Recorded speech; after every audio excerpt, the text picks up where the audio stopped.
Hello दोस्तों, स्वागत है आप सबका एक बार फिर हमारे चैनल पर। बात करने वाले हैं इस वीडियो में कर्मचारियों के लिए अपडेट्स की, और वो है एनपीएस को लेकर।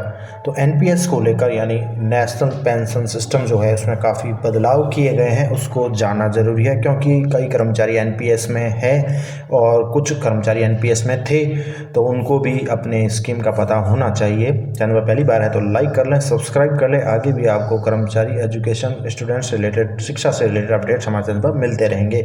तो एनपीएस में सरकार द्वारा हाल ही कुछ बदलाव किए गए हैं, तो जिनके पैसे भी एनपीएस में लगे हुए हैं उनके लिए ये जानकारी काफ़ी इंपॉर्टेंट होने वाली है। और जो साथी ओपीएस में भी चल रहे हैं लेकिन अभी ओपीएस में आए हैं लेकिन पुराने जो पैसे हैं अभी तक एनपीएस में ही है, तो उनके भी लिए काफ़ी इंपॉर्टेंट है कि किस प्रकार से आगे जो है सरकार बदलाव कर रही है, जिससे पैसे निकालने, किस प्रकार से निकासी, विड्रॉल किस प्रकार से हो पाएगा और क्या क्या बदलाव किए गए हैं। तो समस्त कर्मचारियों के लिए, चाहे वो ओपीएस में अभी है और जो पहले से एनपीएस में थे उनके लिए भी, और सरकारी और प्राइवेट दोनों में ये चलता है एनपीएस सिस्टम सरकार का, तो प्राइवेट सेक्टर के कर्मचारी उनके लिए भी महत्वपूर्ण जानकारी होने वाली है। तो शुरू करते हैं इस वीडियो में जो एनपीएस में बदलाव किए गए हाल ही में पीएफआरडीए द्वारा, तो उसी को हम इस वीडियो में जानने वाले हैं। तो एनपीएस के नियम में बड़े बदलाव किए गए हैं, जिससे अब रिटायरमेंट पर ज़्यादा पैसा मिल सकता है, ऐसा कहना है सरकार का। और पेंशन से जुड़े नियम भी कुछ आसान हो गए हैं। तो वीडियो को अंत तक जरूर देखें, पूरे वीडियो में हम इस पर चर्चा करने वाले हैं। सबसे पहले बात कर लेते हैं इस वीडियो में कि एनपीएस क्या है, थोड़ी सी इंट्रोडक्शन ले लेते हैं। तो एनपीएस जो है वो नेशनल पेंशन सिस्टम एक स्कीम है, भारत सरकार के द्वारा लागू की गई रिटायरमेंट स्कीम है, जो सरकारी और प्राइवेट दोनों ही कर्मचारियों के ऊपर लागू की गई थी।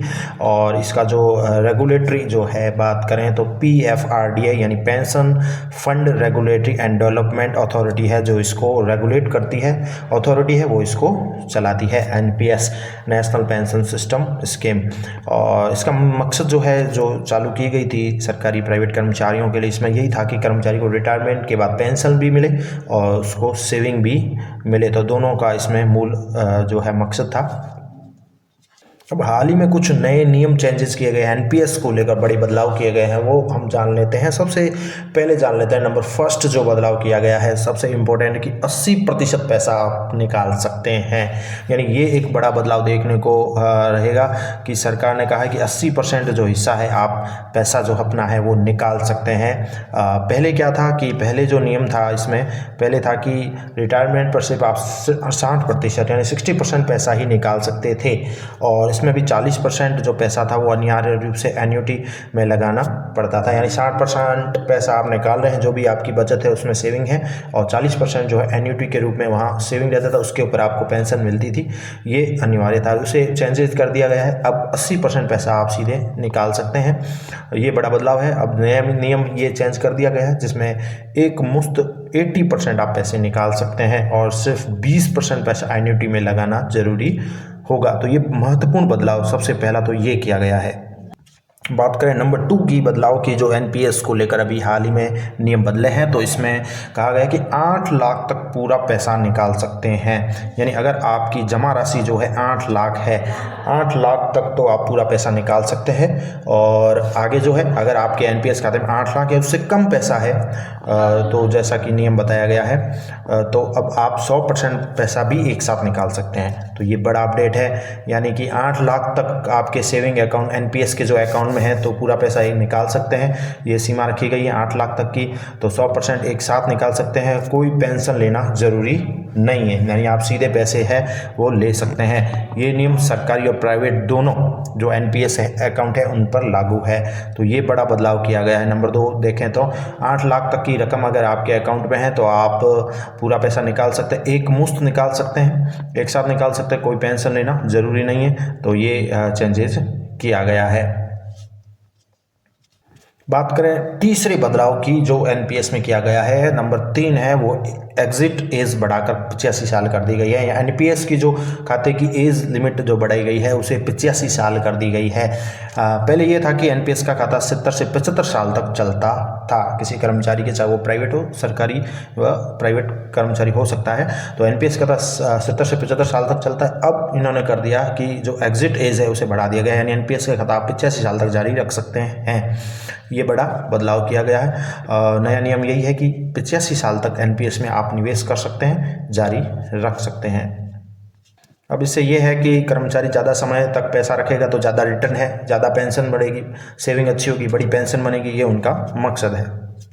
नंबर 4 की बात करें तो नंबर 4 जो बदलाव किया गया है एनपीएस में, रिटायरमेंट के बाद एसआईपी जैसा ऑप्शन रखा गया है। जैसा कि म्यूचुअल फंड वगैरह में होता है, हम एसआईपी करते हैं, मंथली सिस्टमेटिक जो प्लान करते हैं, तो वो भी आप इसमें रख सकते हैं। एनपीएस में रिटायरमेंट के बाद एसआईपी वाला ऑप्शन रख सकते हैं। अब आप चाहें तो पूरा पैसा एक साथ न निकाल कर महीने महीने, साल साल में पैसा निकाल सकते हैं, यानी सिस्टमेटिक के रूप में आप पैसा विड्रॉल कर सकते हैं। पूरा पैसा आप एक साथ नहीं लेना चाहते हैं तो ये स्कीम है कि आप एक साथ ना लेकर महीने महीने में आप ले सकते हैं, या साल साल में जो भी आप लेना चाहे तो निकाल सकते हैं। इसे कह सकते हैं सिस्टमेटिक यूनिट रिडेम्पशन प्लान, यानी SURP।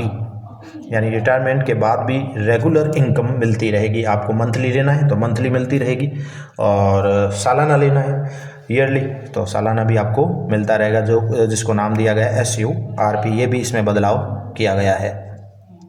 अब नंबर 5 जो इसमें बदलाव बड़ा किया गया है वो है एनपीएस पर लोन भी मिलेगा। यानी कर्मचारी अब एनपीएस के ऊपर अपना जो पैसा जमा है उसके हिसाब से उस पर लोन भी ले सकता है। अब आपका एनपीएस खाता जो है लोन लेने के लिए एक रूप से सिक्योरिटी के रूप में इस्तेमाल किया जा सकता है। यानी एनपीएस पर आप लोन ले सकते हैं, और जो भी बचत है उसके ऊपर आपको, जो भी बैंक है या कोई फाइनेंस संस्था है उसके ऊपर आप सिक्योरिटी के रूप में उसको दिखाएंगे और आपको लोन मिल सकता है। मतलब पैसा सुरक्षित, ज़रूरत पड़े तो आप लोन भी इस पर ले सकते हैं। और इसमें ये बात करें तो दोनों सरकारी कर्मचारी है तो ज़्यादातर सरकारी कर्मचारियों के लिए लोन की आवश्यकता होती ही है आमतौर पर काम करने के लिए। तो एनपीएस का खाता जो है सिक्योरिटी के तौर पर रहेगा और आप इस पर लोन ले सकते हैं। अब बात कर लेते हैं इसमें कुछ डिफरेंस की गवर्नमेंट और प्राइवेट एनपीएस में। शॉर्ट के रूप में देखें तो गवर्नमेंट क्षेत्र के जो कर्मचारी है, प्राइवेट सेक्टर के जो कर्मचारी, उनमें क्या फ़र्क रहेगा। तो प्राइवेट के रूप में जो बात करें, ऑल सिटीजन जो है, जो भी निवेश कर रहे हैं या प्राइवेट सेक्टर के कर्मचारी है, तो वो 80% निकासी कर सकते हैं। यानी 8 लाख तक के रुपए की एक सीमा रख दी गई है, डेडलाइन, और वहाँ पर वो 80% तक अपना रुपया निकाल सकते हैं। यानी कि बात करें तो 8 लाख तक तो 100% ही निकाल सकते हैं पूरा। कुल 80% निकासी, जो भी अमाउंट है उसका 80% निकासी कर सकते हैं। 8 लाख तक एक मुश्त निकाल सकते हैं, और इस प्रकार ज़्यादा फ्लेक्सिबिलिटी की गई है, इसमें चेंजेस किए। अब गवर्नमेंट सेक्टर की बात करें, गवर्नमेंट के जो कर्मचारी एनपीएस के अंदर दायरे में आते हैं तो वो 8 लाख तक का वो भी पूरा पैसा अपना निकाल सकते हैं। 8 लाख तक की इनकम जो भी है, जो सेविंग तो कितनी भी हो सकती है, लेकिन 8 लाख जो डेडलाइन रखेगी, 8 लाख तक का आप पैसा निकाल सकते हैं। और उससे ऊपर के जो पैसे हैं उस पर जो है पुराने नियम ही लागू रहेंगे। यहाँ ध्यान देने योग्य बात है कि 8 लाख तक का पैसा आप ले सकते हैं, लेकिन इससे ऊपर पैसे ज़्यादा हैं आपके, 10, 20, 15 जितने भी हैं, तो उसके ऊपर पुराने वाले जो नियम है वो ही लागू रहेंगे। अब थोड़ा सा इसको थोड़ा एग्जाम्पल से भी समझ लेते हैं कि मान लीजिए एनपीएस में किसी कर्मचारी के खाते में 10 लाख रुपए जमा है। अब क्या है कि 8 लाख तक तो पूरा निकाल सकते हैं वो, 10 लाख जमा है उसमें से 8 लाख तक तो निकालने की पूरी छूट दे दी है सरकार ने, तो 8 लाख तक तो पूरा निकाल सकते हैं। और बाकी जो बचेंगे 2 लाख, यानी 80% पैसा आपने निकाल लिया, 8 लाख रुपए, 2 लाख पर नियम वही लागू रहेंगे। यानी जो 20% है उस पर ही पेंशन के रूप में वो जाएगा, उस पर पेंशन रहेगी। पहले की तुलना बात करें तो आपको ज़्यादा पैसा हाथ में मिलेगा, क्योंकि सीमा जो है 80% कर दी गई। 80% पैसा एक साथ आप निकाल सकते हैं, यानी 10 लाख में से 8 लाख रुपए निकाल सकते हैं। 2 लाख पर नियम वही बाकी वाला रहेगा, और उस पर 20% जो राशि है, ये 2 लाख, वो उस पर पेंशन के रूप में जाएगा। बात करें तो एनपीएस में बदलाव क्यों किए गए। सरकार का कहना है कि एनपीएस ज़्यादा आसान बने, लोग इससे डरे नहीं, ज़्यादा से ज़्यादा लोग इसमें निवेश करें, लोगों का रिटायरमेंट है जो है वो भी सुरक्षित हो। और एनपीएस अब किसके लिए बेस्ट है वो भी बात करें तो नौकरी पेशे के जो लोग हैं उनके लिए एनपीएस एक निवेश और रिटायरमेंट के लिए अच्छी स्कीम बताई जा रही है। प्राइवेट कर्मचारियों के लिए अच्छी है, नौकरी पेशे वाले कर्मचारी सैलरी बेस्ड है उनके लिए है, व्यापारियों के लिए 30 से 50 साल के लोग के है, या जो टैक्स बचाना चाहते हैं और रिटायरमेंट प्लानिंग करना चाहते हैं उनके लिए अच्छी स्कीम बताई जा रही है।